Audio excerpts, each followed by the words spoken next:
Martin, seorang siswa kelahiran Parepare pada 16 September 2014, berhasil mengikuti ujian tasmi atau ujian hafalan Al-Quran di SD Integral Al-Bayan, Makassar, Sulawesi Selatan. Saat ini Safaras yang berusia 10 tahun kini duduk di bangku kelas 4 di kelas Ali bin Abi Thalib SD Integral Al-Bayan.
Meskipun mengidap ADHD, Safaras berhasil membuktikan dirinya dalam menghafal juz 30 Al-Quran.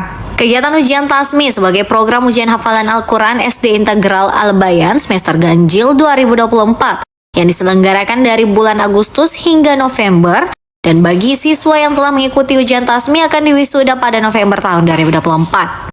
Syarat kelulusan ujian tasmi ini adalah kelancaran hafalan, tajwid, dan mahraj atau penyebutan huruf yang harus jelas. Program ujian hafalan Al-Quran ini sejalan dengan visi SD Integral Al-Bayan, yaitu mendidik generasi Qurani yang unggul dan berkarakter. Nah, kegiatan ujian tasmi ini tentu untuk mengembangkan potensi dan mental anak-anak kami, terutama mental untuk menghafal Al-Quran. Jadi kegiatan ini itu bagian dari kegiatan untuk memaksimalkan visi kami, yaitu mendidik generasi Qurani yang unggul dan berkarakter. Di sekolah kami sendiri ini memang ada beberapa agenda ekstrakurikuler. Iya.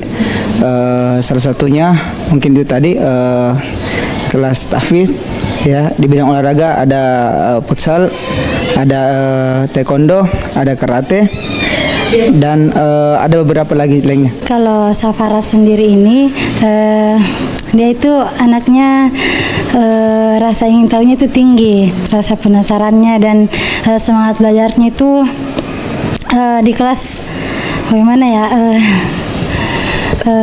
lumayan bagus peningkatan belajarnya juga.